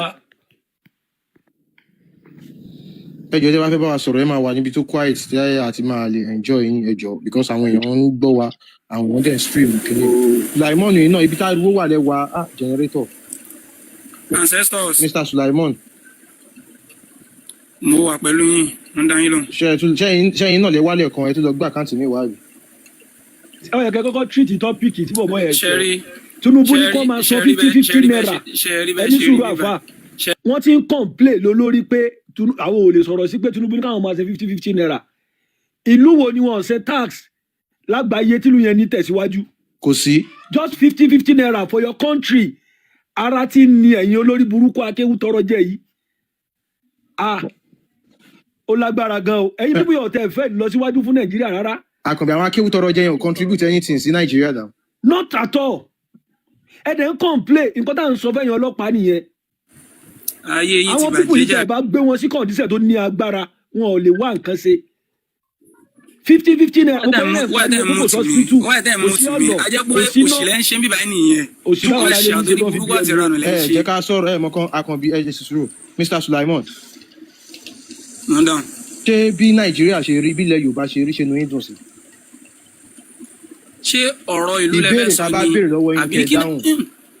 ìkànnì àwọn problem ìkànnì àwọn nǹkan tó ba ẹ ṣe sùúrù ìkan nínú nǹkan tó ba ìlú wa jẹ́ òun ni ẹ̀sìn Islam ó dẹ̀ já kọ̀kọ́ so mo kàn fẹ́ bi yín ṣé bí ìlú wa ṣe rí ṣé inú yín dùn sí. ẹ rí báwọn tó ń tọ́ owó ẹ báwọn bá ń bí aláṣẹ. ọ̀nà owó lẹ̀sìn Islam ṣe ba Nàìjíríà jẹ́ o. ẹ ṣe. ọ̀nà owó lẹ̀sìn Islam ṣe ba Nàìjíríà jẹ́. ẹ ṣe ẹ fún wa ní nǹkan ẹyọ kan nínú Quran tá a lè fi Quran ṣe ìlọsíwájú kan nínú Quran tó tí Quran lè mú wá fún wa tàbí ọ̀rọ̀ kan nínú Quran. mọ Quran. ẹ ṣe sùúrù ẹ fún wa ní àyà kan nínú Quran níbi tá Allah ti sọ fún ẹ̀yin mùsùlùmí pé kẹ́ lọ tún ayé ṣe pé kẹ́ ṣiṣẹ́ níbi kẹ́ tún lù ṣe ẹ mú jáde àyà ẹyọ kan nínú Quran. sọ ẹ lè tán máìkì báyìí kẹ́ sọ̀rọ̀ tó ráàdì wó wà níbi tẹ wà nílé kí n mí sí àti láìkí ògbẹ kan máa ṣe ẹ̀yin náà ẹ wo ẹ̀yin èèyàn wa ẹ wo náà ẹ wo ṣé ẹni nǹkan tẹ́ rí nǹkan tẹ́ rí lójú screen yẹn èèyàn wa Islam ló fà ló fi jẹ́ pé we need to push this Islam back if not gbogbo àwọn ọmọ pátá wọn máa jẹ àtọrọ bára tẹ́ra àwọn ọ̀pọ̀lọpọ̀ àwọn àfáà yìí Fúlàní ni wọ́n àwọn ọmọ kékeré tán ti gé lọ́wọ́ tán ti bá sùn wọ́n wá kó wọn wá sí ilẹ̀ Yorùbá tẹ́ bá wá lọ sọ́dọ̀ àwọn àfa àwọn á máa sọ pé àkó lọ ṣe sàárà ẹ̀yin èèyàn ẹ má fún oníbàárà kankan lówó ẹ̀yin èèyàn tẹ́ ń gbọ́ wa ẹ má fún oníbàárà kankan àwọn akéwu àwọn tó ń tọrọ owó yìí táwọn kan máa ní ẹ yá lọ dáná fún wọn àwọn mùsùlùmí yẹn ló ń bí àwọn ọmọ yẹn jọ àwọn ló ń fáwọn èèyàn lóyún wọn ò lè kéta fáwọn ọmọ yẹn àwọn ọmọ yẹn ni wọ́n wá dà sí ìgboro wọn ní kó máa tọrọ owó so tẹ́ bá lọ sọ́dọ̀ àwọn àfa ẹ rí pé tẹ́ bá woṣẹ́ tẹ́ bá ṣe ní wọ́n sọ pé lọ ṣe ó máa ní láti ṣe sàárà ó máa pẹran ó jẹ máa lọ yan ó máa lọ há owó fáwọn oníbàárà ó máa lọ síbi tí wọ́n pọ̀ sí ẹjọ́ Mr. Sulaiman ẹ mute mic bá di sọ̀rọ̀ tán ẹ máa jẹ́ kẹtàn mic ẹ yé disturb wa náà so wọ́n máa sọ fún yín pé tẹ́ bá ti ṣe àdúrà tá a ṣe fún ẹ yìí nǹkan tó máa ṣe ń sìn ní pé ó máa ṣe sàárà ẹ ó máa wá owó olè lọ wá aṣọ ó máa lọ há fáwọn oníbàárà ṣé ẹ ráwọn oníbàárà tán ní kẹ́ ẹ lọ há fún yẹn àwọn ni wọ́n bí àwọn ọmọ yẹn tí wọn ò lè tọ́ àwọn tó ti fún lóyún àwọn ọmọ kéékèèké tó ti bá sùn tó ti báyé wọn jẹ́ àwọn ọmọ yẹn wá pọ̀ àwọn ọmọ yẹn ò níṣẹ́ kùránì nìkan ló kọ́ wọn wọn ò mọ nǹkan kan kò sí àlàáfíà kan kò sí development kò sí nǹkan kan táwọn ọmọ yẹn lè mú jáde nínú kùránì kò sí so wọn wá sọ pé kẹ́yìn máa bá wọn fìdí wọn nǹkan tó ń ṣe nìyẹn that is the game ẹ̀yin lẹ̀ wá ń bá wọn tó àwọn ọmọ yẹn ṣe rí tí jihad bá fẹ́ ṣẹlẹ̀ tó bá tún fẹ́ vote tó fẹ́ gbalẹ̀ àwọn ọmọ yẹn náà ni wọ́n tún máa lọ bá pé yá lọ gba voters card ó yá ẹni báyìí ní kò dìbò fún ẹni báyìí ní kò dìbò fún wọn kàn fún àwọn ọmọ yẹn 10 naira 20 naira ẹni báyìí ní kò dìbò fún àwọn ọmọ yẹn lọ dìbò fún àwọn tó fẹ́ gbé ṣẹ̀rí àwọlé yẹn wọ́n fẹ́ báyé wa jẹ́ ni. so ẹ ò nídìí láti fún oníbàárà kankan lówó ẹ má fún oníbàárà kankan lówó any problem tẹ bá ní nǹkan tẹ bá ń dojúkọ fúnra ara yín nínú yàrá yín ẹ bá Ọlọ́run ló ti máa sọ̀rọ̀ ẹni báyìí ní kò dìbò fún àwọn ọmọ yẹn lọ dìbò fún kásùlélẹ̀ nínú yàrá yín ẹ bá Ọlọ́run ló ti máa sọ̀rọ̀ fún ara yín Ọlọ́run ti gbọ́ ó wà pẹ̀lú everybody nǹkan tí wọ́n bá ń ṣe nílé yín ẹ lọ máa ṣe ẹlòmíì nǹkan kan tó kàn nídìí nìyẹn ogun náà ń bọ́ nílé wa ìjọ wo ẹ bá mi bọ ogun yìí kán dẹ̀ wúre ń bẹ̀ ọ̀nà àdẹ́là kò ní mọ̀ nǹkan tó bá ń ṣe nílé yín ẹ lọ ṣe ẹ ò need anything kò sí ṣòro kankan ìlú òyìnbó wọn ò ní ẹni everybody ń ṣiṣẹ́ ni so ok ẹ̀yìn kan sọ pé ẹ lè kó àwọn owó tẹ́ bá náwó kẹ́ bí a kẹ́ lọ sí motherless babies home well ẹ lè lọ síbẹ̀ but ṣe ra àwọn oníbàárà ojú títì àwọn Fúlàní tó ń gbé kedá ní tẹ́ rí Islam ló sọ wọ́n di nǹkan yìí ẹ má fún wọn ní 1 kọ́bọ̀ tó bá tọrọ owó lọ́wọ́ yín ẹ lé wọn dànù ẹ sọ fún wọn kán lọ ṣiṣẹ́ wọn àwọn tó ń lọ́wọ́ ẹ lọ ṣiṣẹ́ wọn lẹ́sẹ̀ kán lọ ṣiṣẹ́ Quran ó máa sọ gbogbo àwọn èèyàn dá lágbé ní bábíyá lálẹ́ á máa ṣe àṣírí ìyá ààbò bábíyá ńlá ọmọdé kiri yá àmọ́ bábíyá ẹni tí ń gbákiri yá àmọ́ bábíyá Quran náà tí wọ́n máa ka ẹni náà bẹ́ẹ̀ ṣe Muhammad bábíyá ńlá èyí náà tí wọ́n máa jó ẹ̀ máa fún wọn lówó wọn ò níṣẹ́ Islam dẹ̀ ló sọ wọ́n di orí burúkú yìí ẹ wo gbogbo àgbáyé àwọn tó ń tọrọ owó ju àwọn oníbàárà mùsùlùmí ni ìlú tó bàjẹ́ ju ìlú mùsùlùmí ni àwọn ibi tó dá yẹn torí pé wọ́n ń lo western civilization ni wọ́n Saudi Arabia ó sì deport wíyá bíi 40,000 beggars padà sílùú wọn they are jobless they are useless they cannot work very lazy ẹ̀sìn òfò ẹ̀sìn burúkú Quran from cover to cover kò síbi kan tẹ́ fẹ́ kà ń bẹ tó lè sọ pé nǹkan báyìí ni kò kẹ́ ẹ ṣe kẹ́ ẹ fi lẹ́ máa fi lówó the only place Quran chapter 61 verse 10 to 12 Muhammadu okòwò tó fẹ́ kọ́ àti Allah okòwò tó fẹ́ kọ́ àwọn mùsùlùmí mo máa gbé jáde ńsìn ìbọn ẹ jẹ́ kí n kọ́kọ́ sọ kẹ́ ẹ lè mọ̀ pé lórí burúkú ni àwọn tó ń ṣẹ̀sìn yìí ẹ̀sìn Islam fún ara ẹ̀ orí burúkú ni kò kọ́ àwọn èèyàn ní business tí wọ́n máa fi rówó kò kọ́ wọn ní nǹkan tó máa ṣe pé òkè ẹmẹ́lẹ́ ẹ̀yà ẹ máa ta ilé ẹ máa rówó kò kọ́ wọn the only thing tí Allah àti Muhammadu kọ́ wọn ní pé ẹ̀yin mùsùlùmí ṣé kí n tọ́ka yín sí okòwò kan tẹ́ ẹ máa ṣe tó máa mú yín wọ àlùjánnà òun ní pé kẹ́ ẹ máa jagun sí ojú ọ̀nà Allah pẹ̀lú owó yín àti ẹ̀mí yín bandit kó sọ àwọn èèyàn di agbésùnmọ̀mí that is the only thing tí Islam máa kọ́ yín ló fi jẹ́ pé a gbọ́dọ̀ kó àwọn èèyàn wa kúrò ní ẹ̀sìn òfò yìí ẹgbẹ́ òkùnkùn yìí ó wà ní Quran that is the only trade okòwò tí Allah àti Muhammadu tó kọ́ àwọn mùsùlùmí kọ́ máa fi ẹ̀mí wọn ja jihad kọ́ máa pààyàn ẹ̀ẹ́rì lẹ́nujọ́ mẹ́ta yìí olórí burúkú kan lọ fọlọ́pàá gbé èèyàn kan jihad ni ó ja jihad pẹ̀lú owó ẹ̀ ni ó nà because kọ́tà Allah sọ ní pé ẹ máa ja jihad pẹ̀lú owó yín àti ẹ̀mí yín kò lè lo ẹ̀mí ẹ̀ ó wá lo owó ẹ̀ pé ó dà òtí mo lówó yẹn náà máa fi ràn yín lẹ́wọ̀n máa ràn yín lẹ́wọ̀n ó ń fowó yẹn ja jihad nìyẹn ṣé wá rí àwọn ọmọ eléyìí tó gbé bára kiri ẹ̀mí àwọn ọmọ yìí ni wọ́n máa fi ja jihad mo ti máa ń tẹnu mọ́ àwọn pípù yìí máa sì wá invade wa bẹ́ẹ̀ ṣe ń fi ẹ̀sìn Islam nílẹ̀ tẹ́ ń padà sílé yín ẹ lọ máa dira nǹkan tó bá ń ṣe lé yín ni kẹ́ ẹ lọ máa ṣe ọmọ Yorùbá ni wá ẹ lọ dira tó bá jẹ́ kó o ní òkígbẹ́ ní tó bá yẹ kó o ní ayẹta ní tí wọ́n bá wá àwọn ọmọ yìí ni wọ́n máa fún àṣà àwọn ọmọ tí wọ́n ò rón jẹjẹ á kàn sọ fún pé wọ́n sọ kíní wọ́n sọ èdè Lárúbáwá yẹn fún pé ṣé mo lè fún ẹ ní